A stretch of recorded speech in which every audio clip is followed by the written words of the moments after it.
الحمدللہ رب العالمین والصلاة والسلام علی من کان نبیا و آدم بین الماء والطین وعلی آلہ و اصحابہ اجمعین اما بعد فاعوذ باللہ من الشیطان الرجیم بسم اللہ الرحمن الرحیم لو انزلنا ھذا القرآن علی جبل لرأیتہ خاشعا متصدعا من خشیۃ اللہ، صدق اللہ العظیم۔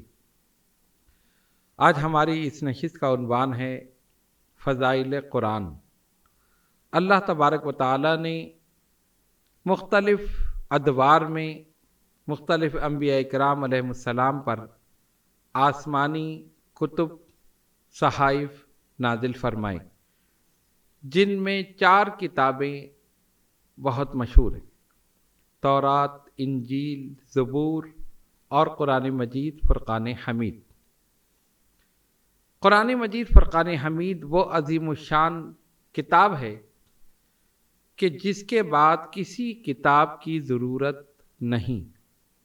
اللہ تبارک و تعالی نے اسی کلام مقدس میں اس کے متعلق فرمایا: لو انزلنا ھذا القرآن علی جبل لرأیتہ خاشعا متصدعا من خشیۃ اللہ۔ اگر ہم نازل کرتے اس قرآن کو پہاڑوں پر تو تم دیکھتے کہ اس کی ہیبت اور جلال سے وہ ریزہ ریزہ ہو جاتے۔ ایسا عظیم الشان کلام، پہاڑ کی طاقت، اس کی قوت اس کے سامنے کچھ نہیں۔ یعنی یہ ہیبت اور جلال والا کلام اگر پہاڑوں پر نازل کر دیا جاتا تو پہاڑ ہیبت اور جلال سے ریزہ ریزہ ہو جاتے، لیکن یہی کلام نازل کیا گیا قلب مصطفیٰ صلی اللہ علیہ وسلم پر، اور حضور پر نور صلی اللہ علیہ وسلم نے اس کلام الہی کو جو آپ کے قلب مبارک پر نازل ہوا امت مسلمہ تک پہنچایا۔ ایسا عظیم الشان کلام کہ جس کے بارے میں کافروں نے جب یہ اعتراض کیا کہ یہ تو محمد صلی اللہ علیہ وسلم کا اپنا کلام ہے، کیونکہ اس زمانے میں شاعری عروج پر تھی۔ عرب فی البدیع اشعار کہتے تھے۔ ایک تو ہوتا ہے نا سوچ کر کہنا کہ ایک آدمی بیٹھا ہے، سوچ رہا ہے اور سوچ سوچ کر ایک ایک شعر لکھ رہا ہے، لیکن اللہ تعالیٰ نے اہل عرب کو ایسی ذہانت و فطانت اور قادر الکلامی عطا فرمائی تھی کہ فی البدیع اشعار کہہ دیا کرتے، قصیدے کے قصیدے کہہ دیا کرتے۔ اس لیے اس دور میں ایک ایسا عظیم الشان کلام بھیجا گیا، اور ایسی فصاحت اور بلاغت والا کلام کہ جس کے سامنے ان کے بڑے بڑے فصیح اشعار جو فصیح عربی زبان میں تھے وہ سب کے سب ہیج ہو کر رہ گئے۔ جب انہوں نے یہ کہا کہ محمد صلی اللہ علیہ وسلم جو کلام پڑھتے ہیں، آیتیں پڑھتے ہیں، یہ تو ان کا اپنا کلام ہے، تب اللہ تبارک و تعالی نے فرمایا: وَإِن كُنتُمْ فِي رَيْبٍ مِّمَّا نَزَّلْنَا عَلَىٰ عَبْدِنَا فَأْتُوا بِسُورَةٍ مِّن مِّثْلِهِ۔ ان کے اس چیلنج کا جواب دیا اور خود بھی ایک چیلنج کر دیا۔ اگر تم یہ کہتے ہو اس کلام میں مما نزلنا علی عبدنا، جو نازل کیا ہم نے اپنے بندہ خاص صلی اللہ علیہ وسلم پر، تمہیں کوئی شک ہے، فاتوا بسورۃ من مثلی، اس کی مثل ایک صورت لے آؤ، وَدُوا شُهَدَاءَكُم مِّن دُونِ اللَّهِ، اور اللہ کے سوا جتنے بھی تمہارے مددگار ہیں ان سب کو اپنے ساتھ ملا لو۔ یعنی وہ سب مل کر بیٹھ جائیں تو قرآن کی ایک سورت کیا ایک آیت کا جواب بھی نہیں لا سکتے۔ قرآن کا یہ چیلنج اس وقت سے ہے، 1400 سال پہلے، اور آج بھی ہے اور انشاءاللہ قیامت تک رہے گا، کیونکہ بشر جو چیز بنائے ممکن ہے کہ دوسرا بشر بنا دے۔ اگر انسان کوئی چیز بناتا ہے تو وہی چیز بالکل ویسی ہی دوسرا انسان بھی بنا سکتا ہے۔ تو خالق کائنات نے یہ چیلنج کیا کہ اگر تم یہ کہتے ہو کہ یہ بشر کا کلام ہے تو تم بھی بشر ہو، تم ایسے ہی کلام بنا دو۔ لیکن نہ ان کو لانا تھا اور نہ وہ لا سکے اور نہ قیامت تک لا سکیں گے۔ اللہ تبارک و تعالیٰ نے ایسا عظیم الشان کلام اپنے محبوب صلی اللہ علیہ وسلم پر نازل فرمایا، ان کی ساری فصاحت و بلاغت ایک طرف رہ گئی اور قرآن مجید فرقان حمید کی فصاحت و بلاغت دوسری طرف۔ نہ ان کو لانا تھا اور نہ وہ لا سکے، اور سوچنے لگے کہ یہ کیسا کلام ہے۔ دوسرے مقام پر خالق کائنات نے ایک اور اس کی شان بیان فرمائی، جب یہ کلام پڑھا جاتا ہے تو لوگوں کی آنکھوں سے آنسو جاری ہو جاتے ہیں۔ قرآن کہتا ہے وَإِذَا سَمِعُوا مَا أُنزِلَ إِلَى الرَّسُولِ تَرَىٰ أَعْيُنَهُمْ تَفِيضُ مِنَ الدَّمْعِ، اور جب یہ کلام اہل دل سنتے ہیں تو ان کی آنکھوں سے آنسو جاری ہو جاتے، یعنی قرآن کی ہیبت اور جلال ان کے دلوں پر طاری ہو جاتی۔ حضرت سیدنا فاروق اعظم رضی اللہ تعالیٰ عنہ، آپ کے ایمان لانے کا واقعہ مشہور ہے، تلوار لے کر نکلے کہ میں ابھی جاتا ہوں اور محمد صلی اللہ علیہ وسلم کو معاذ اللہ ختم کر دیتا ہوں۔ راستے میں ایک صحابی ملے، انہوں نے کہا اپنے گھر کی خبر لو، اس کے بعد ادھر جانا۔ یہ سیدھے بہن بہنوئی کے گھر پہنچے، دروازے پر دستک دی، دیکھا کہ وہ دونوں قرآن پڑھ رہے ہیں، قرآن کی آواز آ رہی تھی۔ انہوں نے جھانک کر دیکھا، دروازہ کھولا، قرآن کو چھپا دیا۔ آپ نے جا کر ان کو بے دردی کے ساتھ مارا پیٹا اور کہا کہ مجھے پتا ہے کہ تم دونوں مسلمان ہو چکے ہو، مجھے دکھاؤ وہ کون سا کلام۔ اللہ فرماتا ہے وَإِذَا سَمِعُوا مَا أُنزِلَ إِلَى الرَّسُولِ تَرَىٰ أَعْيُنَهُمْ تَفِيضُ مِنَ الدَّمْعِ، اہل دل جب اس کو سنتے ہیں ان کی آنکھوں سے آنسو جاری ہو جاتے۔ سیدنا فاروق اعظم رضی اللہ تعالیٰ عنہ کے سامنے قرآن پڑھا گیا، آپ نے وہ اجزاء اپنے ہاتھ میں لے کر پڑھے، قرآن کی ہیبت اور جلال فاروق اعظم کے دل پر طاری ہو گئی، اور ایسی ہیبت طاری ہوئی کہ وہ دل جو مسلمانوں کے حق میں کسی جلاد کا دل تھا، کسی سخت انسان کا دل تھا، وہی دل پھر رسول اللہ صلی اللہ علیہ وسلم کی محبت میں دھڑکنے لگا، اسلام کی محبت میں دھڑکنے لگا، اور فرمایا مجھے بھی اسی آقا کے پاس لے چلو جس کا دین تم نے قبول کیا ہے، جس نے تمہیں یہ کلام پڑھایا، یہ قرآن کی ہیبت اور جلال۔ اسی طرح نجاشی کے دربار میں جب حضرت جعفر طیار رضی اللہ تعالیٰ عنہ نے قرآن کی آیت تلاوت فرمائی، واقعہ یہ تھا کافروں کے ظلم و ستم سے تنگ آ کر کچھ مسلمان حبشہ کی طرف ہجرت کر گئے، وہاں کا بادشاہ نجاشی تھا، اس نے انہیں مراد دیں، سکون سے رہنے لگے، اسلام پر عمل کرنے لگے۔ کافروں کو مسلمانوں کی یہ امن پسندی، یہ عبادت، یہ سکون پسند نہیں آیا۔ ایک وفد بنا کر وہ لوگ وہاں پہنچے اور جا کر کہا کہ اے بادشاہ، ہمارے کچھ لوگ بغاوت کر کے یہاں پر آ گئے اور ایک نیا دین انہوں نے اختیار کر لیا ہے، وہ یہاں پر رہ رہے ہیں، لہذا انہیں ہمارے حوالے کر دیا جائے۔ نجاشی نے کہا پہلے میں انہیں بلا کر بات کرتا ہوں، پھر میں تمہارے حوالے کروں گا۔ حضرت جعفر طیار رضی اللہ تعالیٰ عنہ جو اس وفد کے سربراہ تھے، اس قافلے کے سربراہ تھے جو ہجرت کر کے گئے تھے، پوچھا نجاشی نے کون سا دین ہے؟ کہا اسلام۔ کون لے کر آیا؟ کہا محمد صلی اللہ علیہ وسلم۔ کافروں سے بھی سوال ہوئے، مسلمانوں سے بھی سوال ہوئے، اور اس کے بعد حضرت جعفر طیار رضی اللہ تعالیٰ عنہ نے قرآن مجید فرقان حمید کی تلاوت فرمائی، اور جیسے ہی آپ نے قرآن کریم کی تلاوت کی، ایک ایک آیت نجاشی سنتا رہا، اس کی آنکھوں سے آنسو جاری ہوئے، قرآن کی ہیبت اور جلال اس کے دل پر طاری ہو گئی۔ وَإِذَا سَمِعُوا مَا أُنزِلَ إِلَى الرَّسُولِ تَرَىٰ أَعْيُنَهُمْ تَفِيضُ مِنَ الدَّمْعِ، اس نے ایک تنکا اٹھایا اور کہا خدا کی قسم، جو کچھ یہ بیان کر رہے ہیں وہ بالکل درست ہے، اور اس تنکے کے علاوہ ایک چیز بھی ادھر سے ادھر نہیں ہے، جو کچھ انہوں نے بیان کیا وہ سب صحیح ہے۔ نجاشی نے ان سے پوچھا جس نے اسلام کی دعوت دی ہے، یعنی محمد صلی اللہ علیہ وسلم، وہ امیر ہیں یا غریب ہیں؟ کہا غریب ہیں۔ ان کے ماننے والے کم ہو رہے ہیں یا بڑھ رہے ہیں؟ کہا بڑھ رہے ہیں۔ وہ کس چیز کی تعلیم دیتے ہیں؟ اب کافر پریشان ہوئے کہ ہم کیا کہیں۔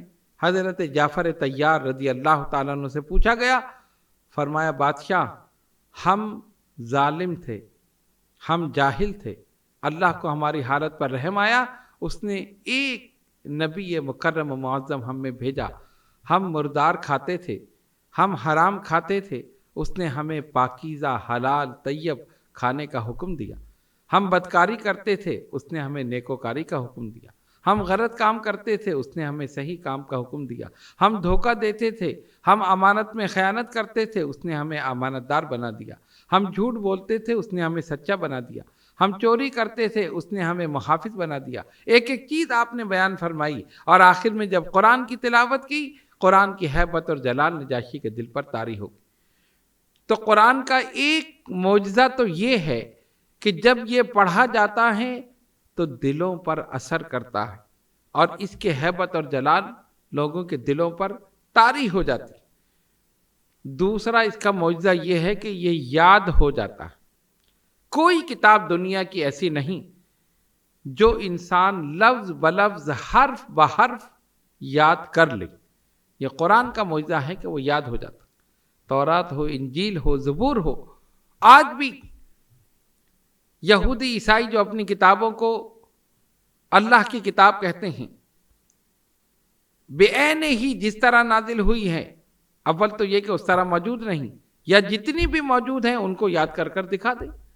کوئی ایک لفظ اس طرح یاد نہیں کر سکتا جس طرح کے نازل ہوا، اور پورا قرآن پورے 30 پارے انسان یاد کر لیتا ہے، اپنے سینے میں محفوظ کر لیتا ہے۔ یہ قرآن کا زندہ معجزہ ہے جو رہتی دنیا تک رہے گا۔ قرآن میں اللہ رب العالمین نے فرمایا وَلَقَدْ يَسَّرْنَا الْقُرْآنَ لِلذِّكْرِ فَهَلْ مِن مُدَّكِرٍ، ہم نے اس قرآن کو یاد کرنے کے لیے، نصیحت حاصل کرنے کے لیے آسان کر دیا ہے۔ فَهَلْ مِن مُدَّكِرٍ، ہے کوئی اسے یاد کرنے والا؟ ہے کوئی اس کو پڑھ کر نصیحت حاصل کرنے والا؟ کوئی اپنی مادری زبان کی کتاب، مثلا اردو بولنے والا ہو تو اردو کی کتاب یاد کر لے، انگریزی بولنے والا ہو تو انگریزی کی کتاب یاد کر لے، عربی بولنے والا ہو تو عربی کی کتاب یاد کر لے۔ یعنی جو جس زبان کو بولتا ہے اس کی مادری زبان ہے، اپنی مادری زبان کی کتاب بالکل حرف بحرف یاد کر کے سنا دے۔ نہیں، صرف قرآن مجید فرقان حمید کا یہ معجزہ ہے کہ بالکل لفظ بلفظ انسان یاد کر لیتا ہے۔ ایک آیت دو آیت نہیں، ایک سورت دو سورت نہیں، 30 پارے انسان بالکل اسی طرح یاد کرتا ہے اور اسی طرح سنا دیتا۔ تو یہ اس یاد کرنے والے کا کمال نہیں، یہ اصل میں قرآن مجید فرقان حمید کا کمال ہے۔ چنانچہ ایک روایت میں یہ آیا کہ انگریزوں کے دور میں انہوں نے یہ سوچا کہ ان کا کلام یعنی قرآن جو ہے، جس کو یہ اللہ کا کلام کہتے ہیں، اسے ضائع کر دیا جائے۔ قرآن کے نسخے منگا کر دریاؤں میں، سمندروں میں پھینک دیے گئے، گھروں سے منگا لیا گیا۔ جب یہ قرآن ضائع ہو جائے گا تو یہ خود بخود مسلمان ختم ہو جائیں گے۔ قرآن سے یہ احکامات لیتے ہیں، قرآن سے یہ ساری چیزیں بناتے ہیں۔ ایک عالم دین جن کا 9 سال کا بچہ قرآن کریم کا حافظ تھا، اس کو لے کر انگریز کے پاس گئے اور اس سے کہا بیٹا سورہ بقرہ پڑھو، اس نے پڑھنا شروع کر دی۔ پھر کہا سورہ رحمان پڑھو، اس نے پڑھنا شروع کر دی۔ پھر کہا سورہ ناس پڑھو، اس نے پڑھنا شروع کر دی۔ سورہ واقعہ پڑھو، اس نے پڑھنا شروع کر دی۔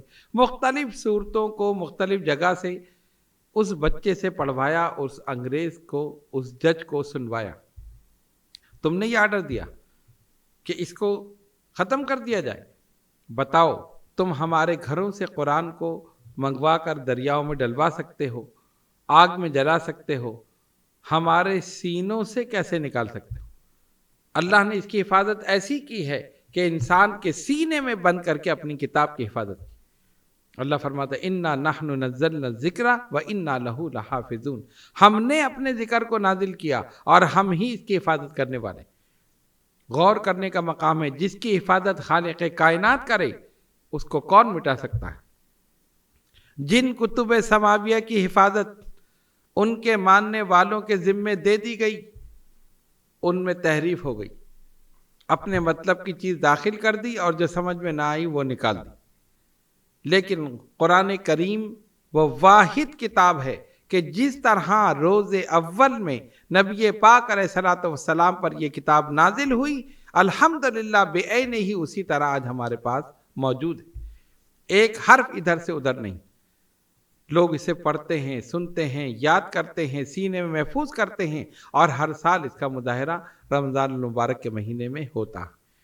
تو قرآن کریم کا ایک سب سے بڑا معجزہ جو زندہ معجزہ ہیں، جو قیامت تک رہے گا انشاءاللہ، وہ ہے کہ یہ کتاب یاد ہو جاتی۔ دوسرے اس کتاب کی شان یہ ہے، اللہ فرماتا ہے وَلَا رَطْبٍ وَلَا يَابِسٍ إِلَّا فِي كِتَابٍ مُبِينٍ، کوئی خشک اور تر ایسا نہیں جس کا ذکر قرآن میں نہ ہو۔ اب آپ قرآن کی فصاحت دیکھیے، دنیا میں جتنی چیزیں ہیں یا تو خشک ہیں یا تر ہیں۔ یعنی یہ نہیں کہا اللہ نے کہ قرآن میں آسمانوں کا ذکر ہے، قرآن میں زمینوں کا ذکر ہے، قرآن میں انسانوں کا ذکر ہے، قرآن میں جنوں کا، حیوانوں کا، چرند پرند، ان تمام کا ذکر ہے۔ ایک جامع لفظ فرما دیا وَلَا رَطْبٍ وَلَا يَابِسٍ إِلَّا فِي كِتَابٍ مُبِينٍ، کوئی خشک اور تر ایسا نہیں جس کا ذکر قرآن میں نہ ہو۔ تب یا تو چیزیں خشک ہیں یا تر ہیں، اور ان سب کا ذکر قرآن مجید فرقان حمید میں موجود ہے۔ سب سے چھوٹی مخلوق چیونٹی، اس کا ذکر بھی قرآن میں موجود ہے، بلکہ ایک پوری سورت سورہ نمل قرآن میں موجود ہے۔ اور ایک بڑی مخلوق ہاتھی، اس کا ذکر بھی قرآن میں موجود ہے، سورہ فیل موجود ہے۔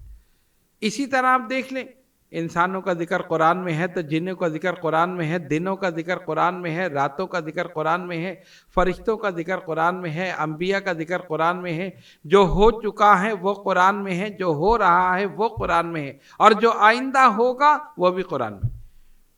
قرآن میں نصیحت بھی ہے، قرآن میں وعظ بھی ہے، قرآن میں وصیت بھی ہے، قرآن میں قصے بھی ہیں، لیکن یہ سب کے سب سچے قصے ہیں، اس میں کوئی ایسا نہیں کہ جو بالکل معاذ اللہ جسے غلط کہا جائے۔ جتنے قصے قرآن نے بیان کیے انبیاء کرام علیہ السلام کے یا دیگر واقعات، یہ سب ہو چکے اور یہ قرآن میں ہے۔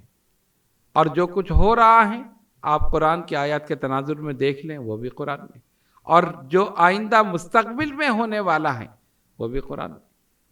زندگی گزارنے کے اصول قرآن میں ہیں، عبادت کا طریقہ قرآن میں ہے، عبادت میں خشوع اور خضوع کیسے پیدا ہوگا یہ قرآن میں ہے۔ ہر چیز اللہ نے قرآن میں بیان فرما دی۔ حضرت علی شیر خدا رضی اللہ تعالیٰ نے فرمایا، جو کچھ قرآن میں ہے وہ سورہ فاتحہ میں ہے، اور جو سورہ فاتحہ میں ہے وہ بسم اللہ میں ہے، جو بسم اللہ میں ہے وہ اس کی با میں ہے، انا نقطۃ تحت البا، اور میں اس با کا نقطہ ہوں۔ ایک اور آپ نے دعویٰ کیا کہ مجھ سے کوئی بھی سوال کرے کسی قسم کا، دین کا یا دنیا کا، میں اس کا جواب قرآن سے دوں گا۔ ایک اور صحابی نے کہا، اگر میرے اونٹ کی رسی گم ہو جائے تو میں قرآن سے پتہ لگا لوں گا کہ وہ کہاں۔ پتہ چلا کہ وہ صرف قاری قرآن نہیں تھے، وہ عامل قرآن تھے، وہ حافظ قرآن تھے، وہ قاری قرآن تھے۔ قرآن کو نہ صرف پڑھتے تھے، حفظ کرتے تھے، بلکہ عمل بھی کرتے تھے، اور اس کے ذریعے علوم اور معارف بھی حاصل کرتے۔ قرآن علم کا ایک سمندر ہے، اس میں جس نے جتنا غوطہ لگایا، اس کی جتنی گہرائی میں گیا، وہ اتنا ہی جوہر اس میں سے نکال کر، اتنے ہی موتی نکال کر لے آیا۔ تو یہ قرآن مجید فرقان حمید وہ عظیم الشان کتاب ہے جس کا پڑھنا بھی عبادت، جس کا سننا بھی عبادت، جس کا دیکھنا بھی عبادت، جس پر عمل کرنا بدرجہ اعلیٰ عبادت۔ سلطان الہند غریب نواز رحمۃ اللہ علیہ فرماتے ہیں کہ جو قرآن دیکھ کر پڑھتا ہے اسے 2 اجر ملیں گے، 2، ایک قرآن کو پڑھنے کا اور ایک قرآن کو دیکھنے کا۔ کوئی ایسی کتاب نہیں جس کو دیکھنا عبادت ہو، کوئی ایسی کتاب نہیں جس کو سننا عبادت ہو، کوئی ایسی کتاب نہیں جس کو پڑھنا عبادت ہو۔ قرآن دنیا کی وہ واحد کتاب ہے جس کو پڑھنا بھی عبادت، سننا بھی عبادت، دیکھنا بھی عبادت، اور عمل کرنا بدرجہ اعلیٰ عبادت۔ ہمیں چاہیے کہ ہم قرآن مجید فرقان حمید کو پڑھیں، اس پر عمل کریں، اسی میں فلاح ہے، اسی میں نجات ہے، اسی میں کامیابی ہے۔ تو اللہ تبارک و تعالیٰ نے ایسی عظیم الشان کتاب ہمیں عطا فرمائی، جب بھی آپ لے کر بیٹھ جائیں ایک نیا سرور، ایک نیا ولولہ، ایک نیا جذبہ آپ کے اندر پیدا ہوگا۔ ورنہ عام طور پر انسان اگر ایک کتاب ایک مرتبہ پڑھ لے، اگر دوسری مرتبہ اس کے سامنے پڑھی جائے تو وہ کہے گا یہ تو میرا پڑھا ہوا ہے، یہ واقعہ تو میں نے سنا ہوا ہے۔ عام طور پہ آپ دیکھ لیں، کوئی کتاب آپ نے بالکل شروع سے آخر تک پڑھی ہو، دوبارہ آپ نہیں پڑھیں گے، اور اگر کوئی آپ کو سنائے گا تو آپ کہیں گے یہ تو میرا سنا ہوا ہے، یہ تو واقعہ میں نے پڑھ لیا، یہ کتاب میں پڑھ چکا ہوں، اب کوئی دوسری کتاب لاؤ۔ لیکن قرآن مجید فرقان حمید دنیا کی وہ واحد کتاب ہے کہ جتنی مرتبہ آپ پڑھیں گے ایک نیا سرور، ایک نیا کیف آپ کو حاصل ہو۔ ایک سورت کو بار بار پڑھیں گے، بار بار سرور ملے گا، بار بار کیفیت طاری ہوگی۔ یہ قرآن مجید فرقان حمید کا ایک عظیم الشان معجزہ ہے۔ اس لیے مسلمانوں کو چاہیے کہ اس کلام مقدس کو پڑھیں۔ آج ہم شکایت کرتے ہیں کہ ہمارے گھروں میں برکت نہیں، ہماری روزی میں برکت نہیں، رزق میں برکت نہیں۔ نبی پاک علیہ الصلوۃ والسلام نے فرمایا جس گھر میں سورہ بقرہ پڑھی جائے گی شیطان وہاں سے دور بھاگ جائے گا۔ آج شیطان تو گھروں میں گھسا ہوا ہے، اس لیے کہ قرآن کو ہم نے اٹھا کر رکھ دیا۔ برکت کیسے ہو؟ جس گھر میں قرآن پڑھا جاتا ہے برکت نازل ہوتی ہے، فرشتے نازل ہوتے ہیں، اللہ کی رحمتیں لے کر نازل ہوتے ہیں۔ لیکن جب قرآن مجید فرقان حمید کو جزدانوں میں لپیٹ کر طاق کی زینت بنا دیا جائے، پڑھا نہ جائے، تو پھر کیسے برکت ہوگی؟ اس لیے ہم سب پر یہ لازم ہے کہ قرآن مجید فرقان حمید کی تلاوت کریں، صبح کریں، دوپہر میں کریں، شام میں کریں، رات میں کریں، کوئی نہ کوئی ایک وقت آپ ایسا ضرور رکھیں کہ قرآن کریم کی تلاوت کریں۔ اس کے پڑھنے سے نہ صرف یہ کہ آپ کو فائدہ ہوگا، سننے والے کو فائدہ ہوگا، جس مقام پر یہ پڑھا جائے گا وہاں بھی فائدہ ہوگا۔ ہمیں کیسے فائدہ ہوگا؟ الف، لام، میم، 3 حرف، ایک حرف آپ نے ادا کیا 10 نیکیاں آپ کے نامہ اعمال میں لکھ دی گئی۔ ایسا نہیں ہے کہ الف لام میم کہا تو 10 نیکیاں لکھی گئیں۔ الف ایک حرف ہے، لام ایک حرف ہے، میم ایک حرف ہے، صرف الف لام میم کہا 30 نیکیاں آپ کے نامہ اعمال میں لکھی گئیں۔ غور کرو، صرف الف لام میم کہنے سے 30 نیکیاں ملی، تو جو پورا قرآن پڑھ لے اس کو کتنی نیکیاں ملیں گی؟ جو روزانہ پڑھے اس کو کتنی نیکیاں ملیں گی؟ جو صبح و شام پڑھے اسے کتنی نیکیاں ملیں گی؟ اور یہی ساری چیزیں اگر رمضان المبارک کے مہینے میں ہو تو پھر تو سونے پر سہاگا ہے۔ یعنی اگر عام دنوں میں 10 نیکیاں ہیں تو رمضان میں حدیث شریف کے مطابق ہر عمل کا ثواب دگنا کر دیا جاتا ہے۔ نوافل کا ثواب فرائض کے برابر اور فرائض کا ثواب اس سے بھی زیادہ۔ تو اگر عام دنوں میں ایک حرف پر 10 نیکیاں مل رہی ہیں تو اللہ کی رحمت سے امید ہے کہ رمضان المبارک کے مہینے میں ایک حرف پر 20، 30 یا 40 جتنی بھی وہ چاہے گا اس میں اضافہ کر دے گا اور وہ نیکیاں عطا فرمائے گا۔ اس لیے ہمیں چاہیے کہ خصوصاً، ویسے تو عام دنوں میں بھی تلاوت قرآن کا اہتمام کرنا چاہیے، لیکن خصوصاً رمضان المبارک کے مہینے میں سحری سے پہلے پڑھیں، سحری کے بعد پڑھیں، فجر کے بعد، ظہر کے بعد، کسی بھی نماز کے بعد یا رات میں، لیکن تلاوت قرآن کا اہتمام لازمی کریں، ضروری کریں، اور عام دنوں میں بھی کریں تاکہ گھروں میں برکت ہو، اللہ کی رحمت ہو، فرشتے نازل ہوں، ہمیں بھی فائدہ ہو، سننے والے کو بھی، پڑھنے والے کو بھی۔ اور جس مقام پر یہ کلام مقدس پڑھا جائے یقیناً وہاں پر اللہ تعالیٰ کی رحمتیں اور برکتیں نازل ہوں۔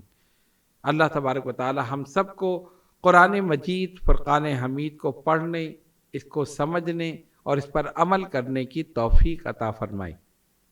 وآخر دعوانا ان الحمد للہ رب العالمین۔